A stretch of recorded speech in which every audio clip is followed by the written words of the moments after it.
welcome to the Ron Johnson Discipleship Podcast. We are thrilled during this holiday season you would take some time to spend with us.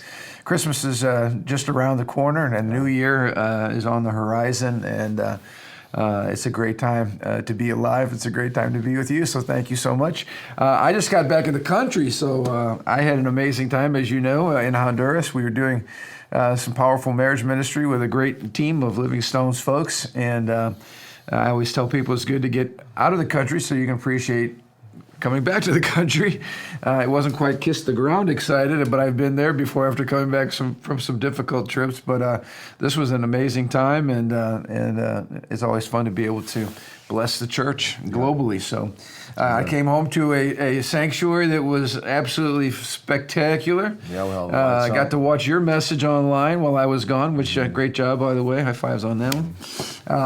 And just good stuff happening, so praise the Lord. We're going to continue with, we always like to start off with what's kind of in the news. We've been following just that marriage, what do we call it? Respect for Marriage bill is what it was called, but it was obviously does not respect marriage at all. And Todd Young, our own senator, voted for this along with 11 other Republican senators. And I just want to say, first of all, thank you to everybody who responded, called in, and all that. I'm hearing that there's a lot of backlash happening right now. In fact, one of the things that made the national news was the fact that one of our counties, I believe it's Cass County here in Indiana, the Republican Party issued a formal censure of him, which is basically saying this was a horrific betrayal of Republican values. And I think they're right. I think what's left to be decided is what can be done, and if any other counties will respond. And I don't know what there is other than a recall. Yeah, primary. And I don't know the ins and outs of how all that works, but I do know there's a lot of people that are greatly disappointed.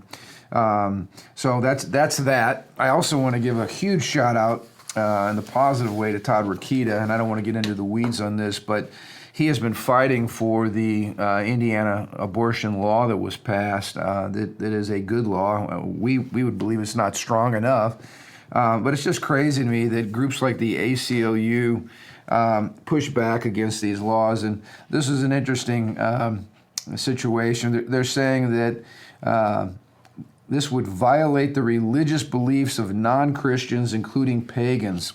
And so now we're worried about violating the religious beliefs of pagans. One of the groups that's listed here are Satanists, and they're arguing that performing abortions is part of a satanic ritual, a sacrament which surrounds and includes the abortive act. Now, we won't get too far in the woods here, but this is why I have been arguing that at the end of the day, a nation has to be guided by some ideology. It has to have some moral compass. And for America, indisputably, this has been a Judeo-Christian worldview, period. You cannot argue against that with any credibility. And so when push came to shove, whether it was polygamy or abortion or whatever, the default was to go back to the Ten Commandments and the moral law and the scriptures, and then case law that derived from that, period.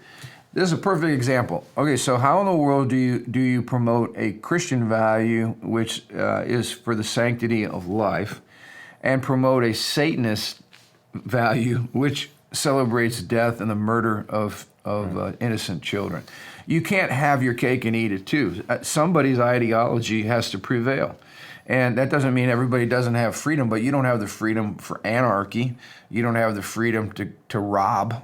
You don't have the freedom to steal. These are basic moral principles. And so what Rokita is arguing is that, promoting life is something that benefits all of us, and it is a function of government. And here you have one judge who's, based on her ideological views, and certainly not on law, is holding this up. So it's frustrating. A nation that has no unifying principle or general sense of value, like any organization, whether you're a church or a company or a family, if you have no unifying value, it falls apart. And they're just nation in name only. America has become so fractured. It's becoming nation in name only. Yeah. But it starts with this kind of Judeo-Christian perspective. And then And then basically the postmodernist wants to take this Judeo-Christian and transition into a different religion. But instead of saying we're going to jump to a different religion, they jump to diversity. Right. They jump to inclusiveness instead, using that the sense of compassionate, caring to kind of be a transition point. But we all know, as we all should know at this point, inclusivity and diversity can never be a unifying factor in itself. Right. There's unity and diversity together forms a beautiful around picture. a common theme. There's diversity around the common unity, but diversity by itself cannot be a unifying factor for any family, any organization, any church, any business, any nation. It just leads to complete moral anarchy. Well, it leads to might means right. Whoever has the largest microphone or the largest, biggest guns ends up winning, or biggest, most money winning. So you see the transition point. It's a tricky little point. And this is changing our religion. This is that middle of the road that a lot of politicians try to straddle. And I know, Todd Young, a lot of us got the letter, the official response letter back. It was interesting on Sunday. I was proud of our people. I said, how many of you got the letter? And a whole bunch of folks raised their hands, which meant that they called the office. They shared their concerns. And the problem with this letter, it was well written, but it was literally trying to straddle both sides of the moral issue. And I've said this for years. Judeo-Christian sexual ethics and the orthodoxy of the LGBTQ movement are at diametric, opposition against each other. There's no common ground. There's no coming together. They start at a different place, and they're going to logically end at a different place. And any politician that's trying to straddle that fence, you're just deceiving yourself. And you cannot represent everybody's views equally when they are directly opposed to each other. That is a logical contradiction, and it just cannot happen.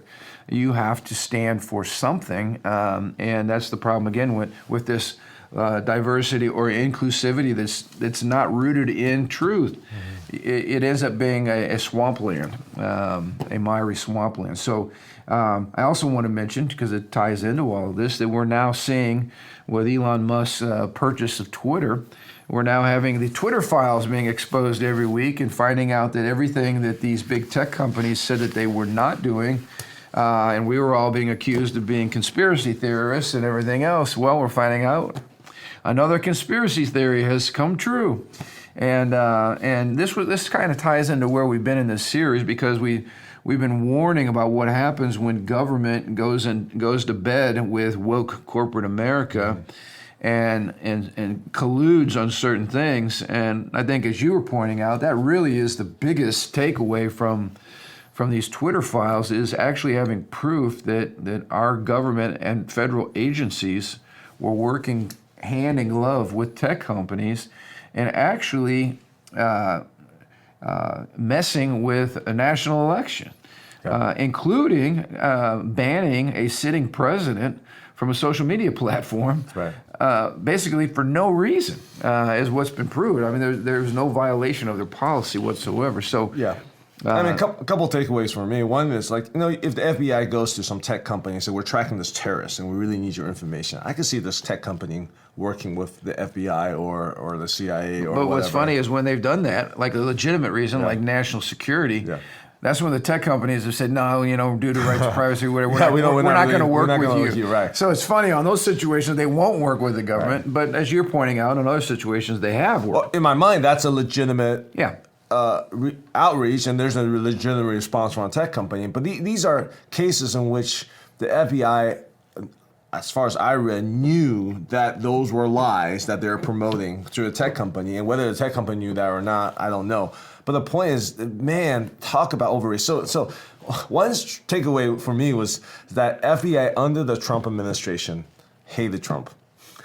So Trump did not have relational equity. Okay, well, I don't know relational, but he did not have control over these federal agencies and stuff like that, And people talk about the deep state. I'm like, what does that deep state mean? I'm like, okay, that's probably a practical example that's legitimate for evidence by these Twitter files. You don't have to be a conspiracy theorist to say, hey, his own administration, the legal law enforcement agency is coming against them using issues, the Hunter Biden laptop, which they knew apparently was was not a hoax, Right. but they were still promoting it. It was just like, wow, this is like TV drama stuff, man. This is like unreal. When you look at what's happened for serious elections, even up to the last one here, we had the Supreme Court leak. We still, why is it we still have not heard who leaked that information? Right, exactly.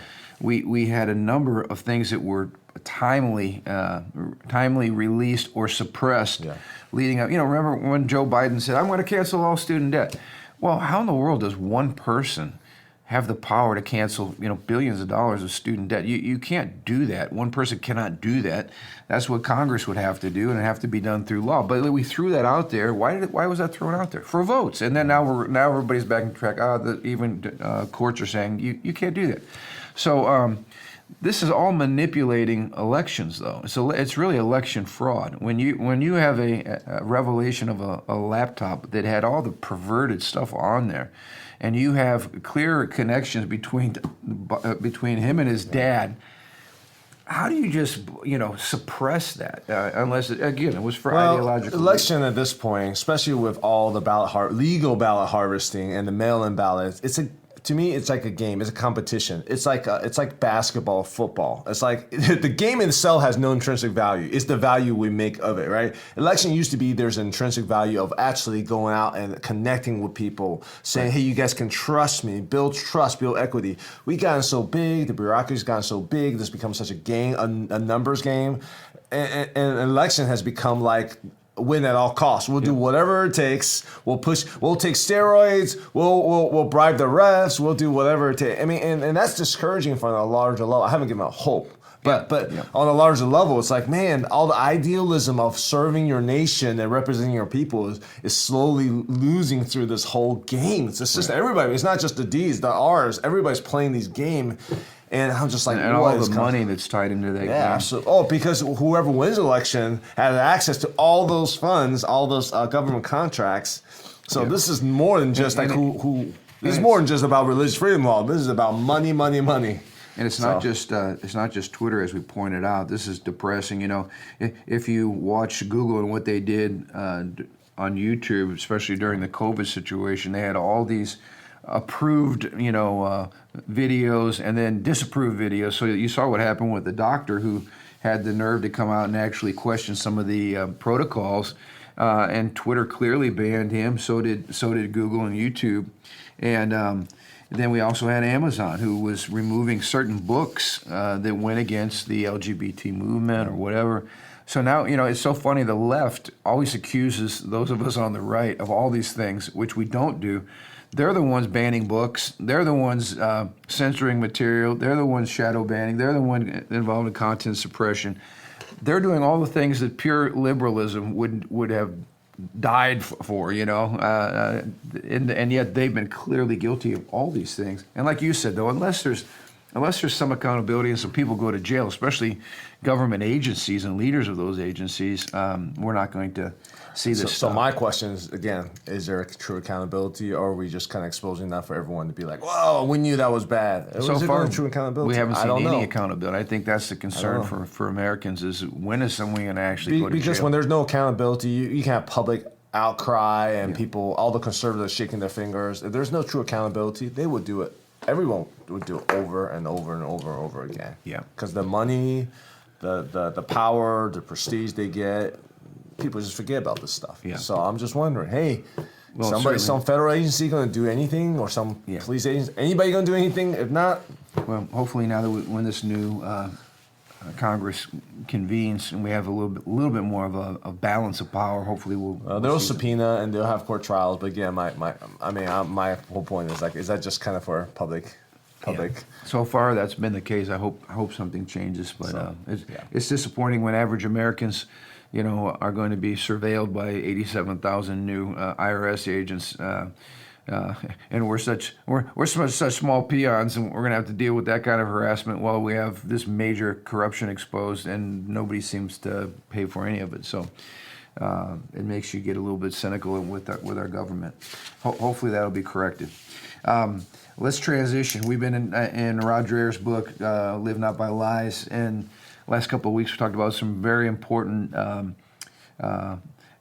I guess, institutions or balances against government overreach and power. We talked about the role of the family being the bedrock of society, and then we talked about Christianity, or just faith, religion, being something that the totalitarians hate because it is an open affront to their complete cry for total authority. It's an authority issue. Both of those are authority issues. And so today we want to talk about the power of small groups, or standing in solidarity. And Dreher opens that chapter by talking about these underground printing press operations that were going on, where they were publishing resistance material, and how people found such courage and such freedom coming together for a cause that mattered.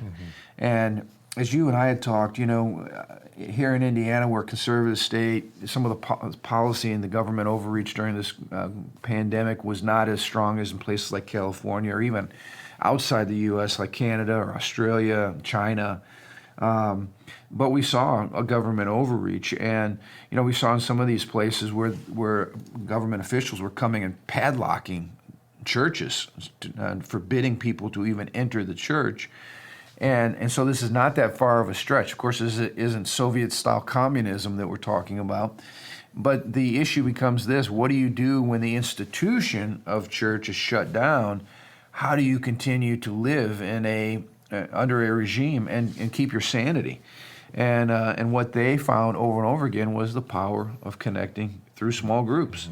And I really thought for a moment, what would happen if we come into round two and we choose to stay open, and maybe local officials start, or health departments start showing up and trying to close our doors, and what would we do? And I've come to the conclusion, our small group, our life groups, are the lifeblood of our church. And if there was some other kind of crisis like that, or if there was, God forbid, but some government overreach trying to shut the church down, that is a solution, is you go underground and you decentralize, and you get people connecting through, life-giving relationships all over town. Yeah. And it really hit me that probably the most important ministry in our church from this time forward is our life groups. And you've led that before. We've got some great people in charge now with the Santanas.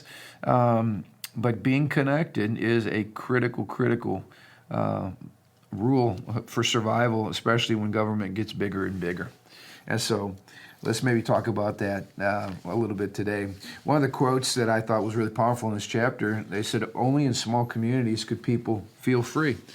And I don't know if you remember, but in some of our starting point classes, we have all these new people coming, and Living Stones was the only place in their whole world where they said they felt normal. And sometimes people were standing up sharing this through tears, because they came here, they worshiped, they were with family, they were with other believers who shared their values.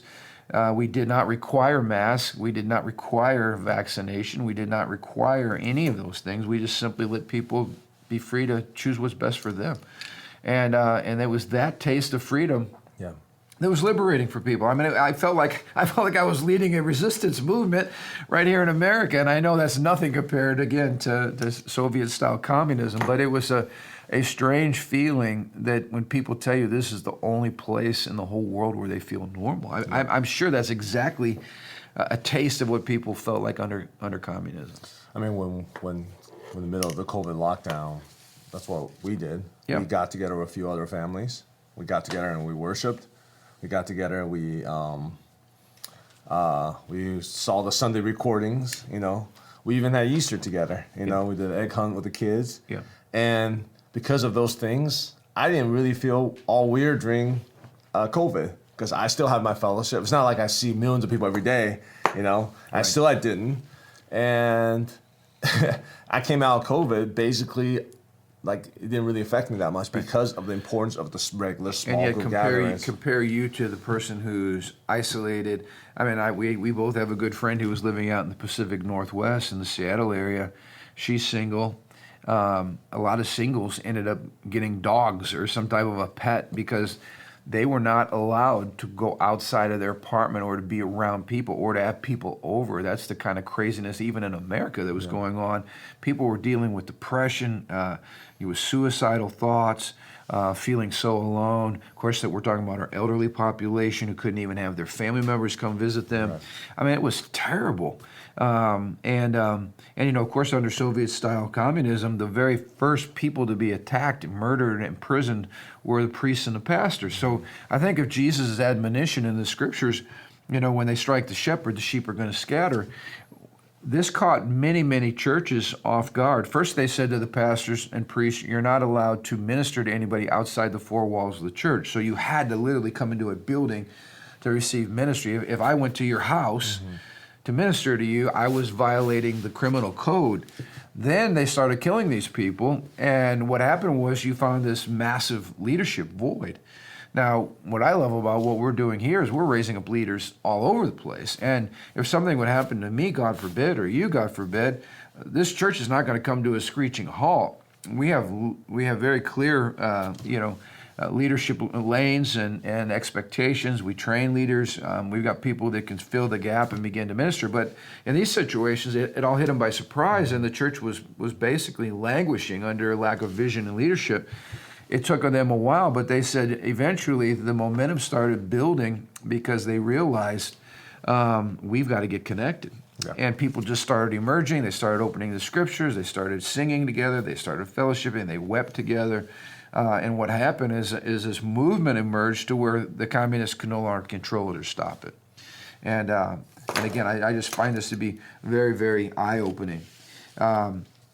I thought this was good. He said, when you were with your friends in these communities, you had freedom. You knew that when you went outside, there was totalitarianism. It controlled everything and oppressed you.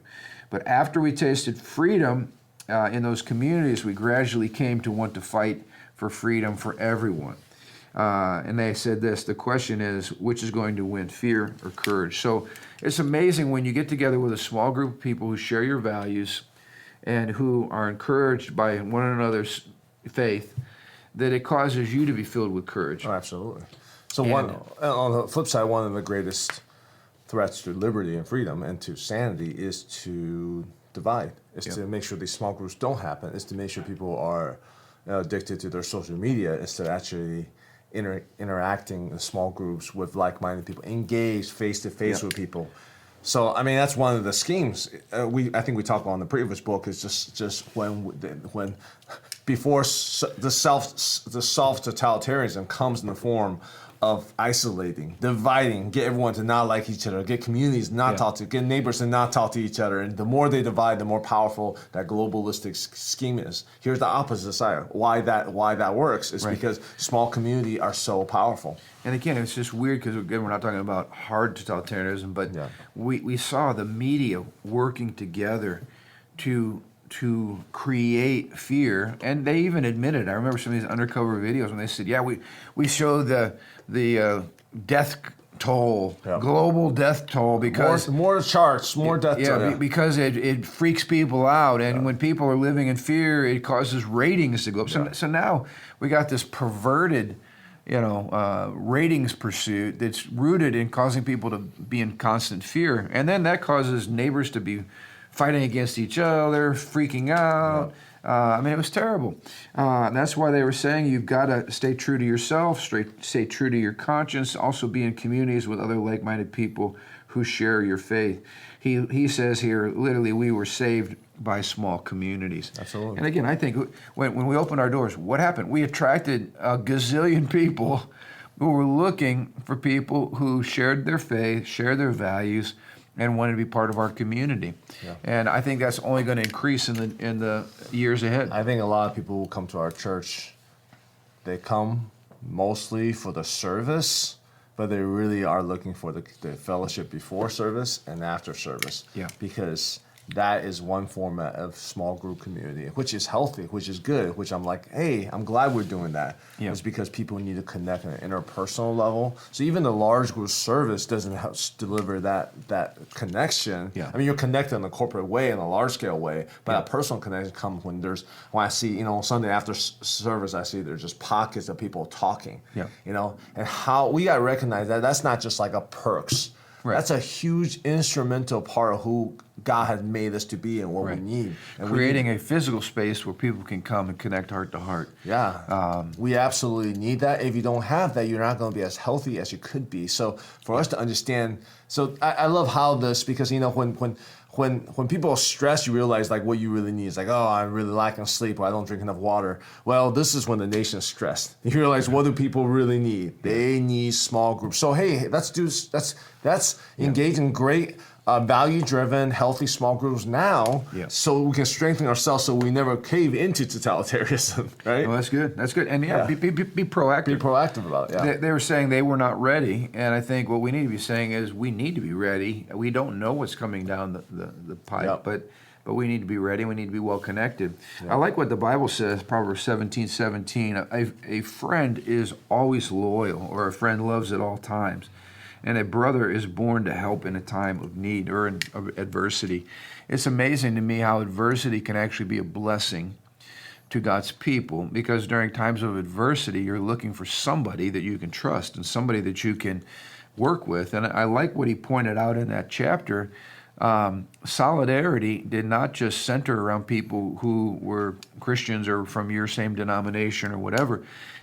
They were looking for anybody to partner with who had the courage to stand against communism. Absolutely. And many times it was people who did not share a belief in God or did not share their same Christian faith or denomination or whatever, but they were united by their common opposition and resistance to communism. So, I like that. When things heat up, and things are heating up now. This legislation that we talked about, the Disrespect for Marriage Act. We haven't seen what's going to happen now as a result of that. It's going to be tested in the marketplace. People are going to have to stand up for what they believe. And when they stand up for what they believe, there's going to have to be people that are going to rally around them. And lots of friends will be born in adversity. I really believe we're going to see that. That's when the church comes together. That's when relationships are forged. That's when we don't take for granted, for instance, oh, yeah, they have life groups. Well, I don't think I really want to do that. No, when the heat is turned up, you find a life group because it's part of your survival strategy that God has intended. Yeah. I like what the Bible says here too. Ecclesiastes 4 verse 12. A person standing alone can be attacked and defeated, but two standing back to back conquer. And three are even better, for a triple braided cord is not easily broken. I think it's in times of adversity when you realize I need you and you need me and we need Matthew, and the three, that triple braided cord is not easily broken. But when you're alone, I think they said in here, the person that's trying again to stand against the system by themselves, there it is, the individual standing alone against the machine will be crushed. Yeah. And it's that vivid picture of what happened in China in Tiananmen Square years ago, when that one dissident was standing in front of that tank, and it's a powerful picture. Yeah. But that one resistance for individual was no option for the entire communistic regime. Well, I would even rephrase that. If you were standing by yourself, you wouldn't even be crushed. You'll fall in line with everyone else. Ideologically, you cannot stand when you're by yourself. No one can. It takes a very rare individual. You're going to go. When the wave. If you're by yourself, after a while, you're gonna think you're crazy and everyone else is right, and then you're gonna fall into the prey like everybody else. That's why. If you're not in a life-giving life group, small groups of common shared values, in this wave of ideology, I'm not even talking. See, the biggest threat is not even like the hard totalitarian. It's the ideology for us to day after day saying that sounds good, but that's not quite right. I need to wrestle with that a little bit. Wait, that doesn't seem right. Or your kids come home with this new ideology from school. You're like, wait a second, that sounds good, but let's sort through that. That's the constant struggle. So when it comes to the ideology, whether it's communist or whether it's CRT or some of the things we're dealing with in America, some neo-Marxist stuff. Humanism is so seductive. Yeah. So how do you resist it? Well, we talked about this. Well, you resist it through family values. So moms and dads passing values down to their kids. That's the primary small group, right? You resist it through your faith, and what thus saith the Lord, right? What the scriptures say. So there's got to be a biblical worldview that is passed down to the next generation, and you got to understand it. You have to understand the moral universe, like we said, the Lord of the Rings trilogy, and that Mordor is real, and all that. And then this is the third area that they talk about. You've got to be connected to a small group. Everybody doesn't have a good, solid family. Everybody, is not connected like that. Well, or you have all three, you're even stronger. Because if everyone has adapted the state's ideology, then you no longer need resistance. That's the cheapest way, the most efficient way to resolve totalitarianism. That's why there's nations in the history of mankind that has given way to a tyrannical emperor, ruler, or whatever for thousands of years, because everyone buys into it. That's how it is. The emperor is God. Right. So we're all going to buy into it. There's no resistance needed. That's the way to take care of business. Everyone buy in. So the resistance starts from the ideological standpoint, and that comes from small groups. Because I don't know how many times I have called off people and be like, I feel like I'm crazy. Tell me I'm not crazy. No, you're not crazy. Absolutely. That's all it is. Because you live in this wave of, just a tidal wave of ideology, just like I don't know what's right and what's up sometimes. Yep. And that's why maybe this is a good place to end. This is Hebrews 10:25 from the Passion Translation. I love the way it says this. This is not the time to pull away and neglect meeting together, as some have formed the habit of doing, because we need each other. Mm-hmm. In fact, we should come together even more frequently, eager to encourage and urge each other onward as we as we anticipate that day dawning. So as we get closer to the second coming of Jesus, that day that is going to dawn, we need to be more connected, more engaged, not less engaged. And so maybe that's a challenge to any of you who might be watching. Do you have a strong local church that you're deeply committed to? Are you involved not just on the Sunday large gathering, but are you involved with people throughout the week? Are you serving on teams? Do you have life groups at your church, small groups? Do you have groups that get together to study the Bible or to read a book or just to spend time together in fellowship? I mean, all these things right now, I think, are viewed by many as icing on the cake. But when you see the growing hand of government and totalitarianism and overreach, you realize, whoa, when your liberties are being trampled, hey, we can't take these things for granted, because these are the first things governments try to remove when the bad people get in charge. So hopefully this is a good reminder for all of us today. Be connected. We need each other, and be connected with like-minded people who share your values and share your beliefs. I love it when people come to Living Stones and they say, you know what, this is home. And when you probe them a little bit, what you find out is, this is my tribe, these are my people, this is what I believe, this is what I stand for, this is what I'm willing to fight for. And that's when you know, hey, I found a group of people I can do life with. Everybody needs that group. We encourage you to find yours. So, hey, thanks for leading our life groups for so many years, and for laying that foundation. We do. We got a lot of great leaders. In fact, when do our life groups start again? After the holidays, I know. Yeah, in January. Early January. So lots of ways. In the meantime, too, I want to encourage everybody, find ways to serve. Our serve teams are amazing ways to connect as well. We have a lot of people to gather and serve in a variety of fashions. And then, hey, guess what? The holidays are great times to invite people over to your house and do life together and have some fun and celebrate Jesus as the reason for the season. So thanks so much for tuning in. Hope this is helpful to you. And until we meet again, have a great week.